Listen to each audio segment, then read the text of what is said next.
इस वीडियो में उदाहरण 6 का हल करेंगे। देखिए इसमें क्या कहता है, एक घनाभ की लंबाई, चौड़ाई और ऊंचाई क्रमशः 15 सीएम, 30 सीएम और 15 सीएम है। एक घन बनाने के लिए ऐसे कितने घनाभों की आवश्यकता होगी? देखिए इसको थोड़ा समझ लेते हैं। देखिए सबसे पहले समझ लेते हैं घन और घनाभ क्या होता है।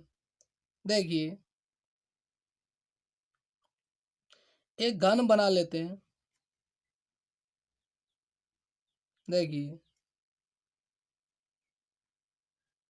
घन की ये क्या, देखिए घन का ये किनारा है, ये भुजा बोल सकते हैं, ठीक है। तो घन की प्रत्येक भुजा यानी प्रत्येक किनारा की लंबाई बराबर होता है, यानी ये लंबाई, चौड़ाई और ऊंचाई तीनों बराबर होता है, इसको बोलते हैं घन, ठीक है। इसको क्या बोलते हैं? घन। और घनाभ में क्या होता है? देखिए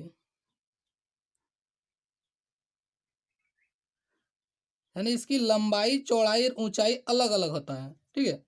यानी प्रत्येक बराबर नहीं होगा, इस चीज को ध्यान रखना। यानी ये लंबाई अलग होगा, चौड़ाई अलग हो सकता है और ऊंचाई भी अलग हो सकता है। तो ये हो गया घनाभ। ये क्या हो गया? घनाभ। तो प्रश्न में कहता एक घनाभ, कहता एक घनाभ दिया हुआ है। इसकी देखिए लंबाई यानी कहता ये 15 है और ये चौड़ाई 30 है और ऊंचाई कहता 15 है, ठीक है। तो एक घन बनाने के लिए, घन बनाना यानी घन की प्रत्येक भुजा यानी प्रत्येक किनारा या भुजा बोल सकते हैं, यानी लंबाई, चौड़ाई और ऊंचाई, लंबाई, चौड़ाई और ऊंचाई बराबर होता है। तो बराबर करने के लिए कहता है इस प्रकार के कितने घनाभों की आवश्यकता होगी।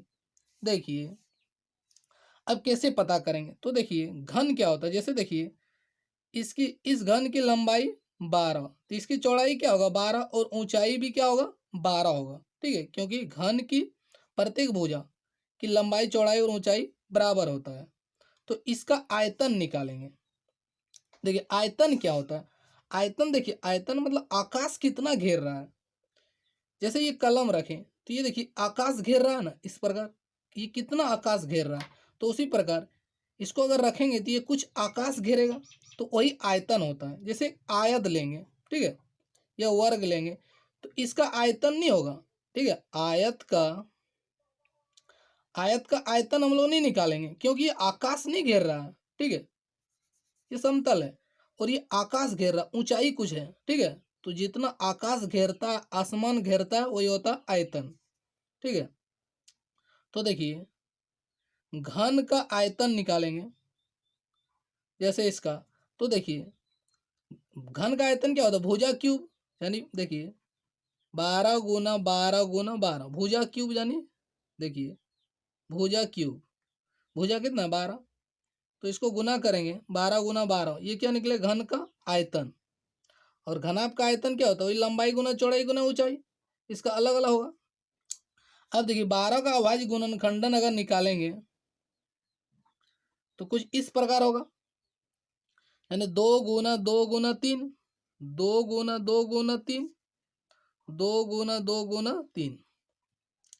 अब देखिए इस दो को एक साइड कर देते हैं, 2 × 2 × 2 × 2, 3 × 3 × 3। अब यहाँ देखिए 3 का त्रिक बनाइए। घन में क्या होता है? देखिए वर्ग में क्या हम लोग निकालते हैं? वर्ग में जोड़ा बनाते थे और घन में 3 टो करके त्रिक बनाना, 3 का समूह बनाना। तो यहाँ से देखिए घन का जो आयतन निकालेंगे, जितना स्थान घेर रहा है ऊपर, ये आयतन ए हो गया, ठीक है। यानी इसमें देख रहे हैं अभाज्य गुणनखंडन में गुणनखंडों का त्रिक बन रहा है, ठीक है। तो उसी प्रकार अगर इसका देखिए 15, 30 और देखिए 15, 30 और 15, इसका इसी प्रकार अभाज्य गुणनखंडन, इसको तोड़ लेंगे। इस प्रकार तोड़ने के बाद देखेंगे अगर त्रिक बन रहा है, अगर त्रिक बन रहा है तब तो घन बन जाएगा, ठीक है। लेकिन त्रिक नहीं बनेगा तो फिर घन, उसको बनाने के लिए क्या करना होगा, इसको आगे समझेंगे। तो देखिए इस प्रकार पहले सबसे पहले देखना है जितनी भी घन संख्या होगा, अगर ये 12 × 12 × 12, ये क्या घन संख्या है, तो घन संख्या का अभाज्य गुणनखंडन हमेशा इस प्रकार त्रिक बनाएगा, ठीक है। ये त्रिक हमेशा बनेगा, इस चीज को समझना है। तो देखिए इसको ऐसे हल करना है। जैसे देखिए घनाभ का आयतन, ये आयतन निकाल रहे हैं, इसको 15 को तोड़ दिए 3 × 5, इसको 2 तिया 6 6 पंचे 30, 30 को इस रूप में तोड़ दिए, इसका अभाज्य गुणनखंडन निकाल लिए। 15 3 पचे 15, ये घनाभ आयतन क्यूब में होता है, यानी cm क्यूब हो गया। इस प्रकार लिख दिया। अब इस 2 को अलग कर दिए, तो यहाँ से देखिए ये त्रिक बन रहा है, इसका त्रिक बन रहा है, लेकिन देखिए 2 का त्रिक नहीं बन रहा। ठीक है, 2 का त्रिक नहीं बन रहा, यानी ये घन संख्या नहीं है। ये पूरा इसको पूरा गुना करेंगे तो ये घन संख्या प्राप्त नहीं, यानी घन संख्या नहीं है, क्योंकि त्रिक नहीं बन रहा। इस प्रकार त्रिक बनना चाहिए, घन संख्या में देखिए त्रिक बन रहा है। ठीक है, तो यहाँ अभाज्य गुणनखंडन में, इस अभाज्य गुणनखंडन में 2 का त्रिक नहीं बन रहा, इसलिए पूर्ण घन नहीं है। यानी ये जो तीनों संख्या गुना करेंगे तो क्या होगा, पूर्ण घन संख्या प्राप्त नहीं होगा। ठीक है, यानी यह पूर्ण घन नहीं है। अतः इसे पूर्ण घन बनाने के लिए क्या करेंगे, यानी 2 एक टो है और 2 टो 2 रहता, यानी 2 गुना 2 4, और यानी 2 टो 2 रहता, देखिए 1 टो 2 है, यानी और 2 टो 2 रहेगा, तो देखिए त्रिक बन गया। ठीक है, तो उसी प्रकार यहाँ लिखे, अतः इसे पूर्ण घन बनाने के लिए 2 गुना 2 बराबर 4 से गुना करना होगा। यानी इस चीज को, यानी इसको पूर्ण घन अगर बनाते हैं तो इसमें और 2 टो 2 से गुना होता, यानी 2 गुना 2 यानी 4 से अगर इसमें गुना करेंगे, यानी 2 और 2 टो 2, तो क्या लिखें 2 गुना 2, यानी 2 गुना 2 इसमें करेंगे तो ये पूर्ण घन प्राप्त हो जाएगा। ठीक है, तो क्या लिखे, अतः इसे पूर्ण घन बनाने के लिए 2 गुना 2 बराबर 4 से गुना करना होगा। ये 4 से गुना करेंगे तब पूर्ण घन बन जाएगा। पूर्ण घन संख्या निकल जाएगा, तो घन घन का आयतन यानी वही निकल जाएगा। ठीक है, तो यहाँ से देखिए, अर्थात एक घन बनाने के लिए ऐसे 4 घनाभों की आवश्यकता होगी, यानी 2 गुना 2 बराबर कितना आया 4, यानी 4 तो घनाभ। और इस प्रकार देखिए, इसको थोड़ा समझ लेते हैं।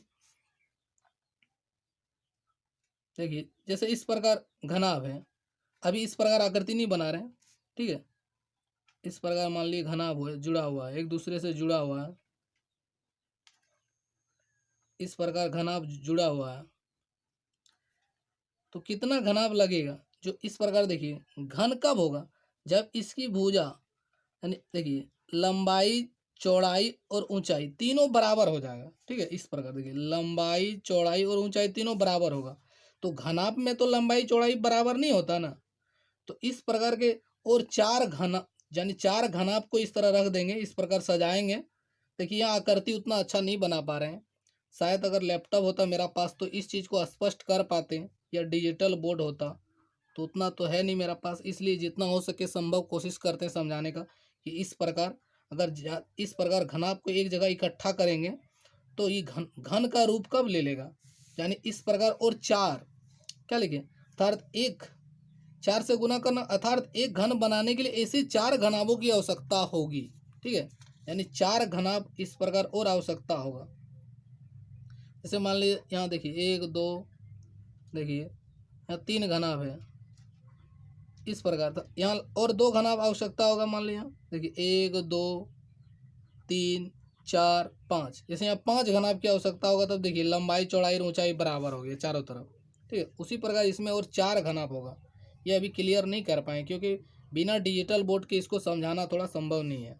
ठीक है, इसलिए इसको थोड़ा को समझना, इतना देखना है कि इसका कोई भी घन संख्या अगर रहेगा तो उसका अभाज्य गुणनखंडन में त्रिक बनेगा। यहाँ त्रिक नहीं बन रहा तो सिंपल आपको इस प्रकार लिख देना है। ठीक है, वीडियो अंत करते हैं। वीडियो आपको अच्छा लगा तो लाइक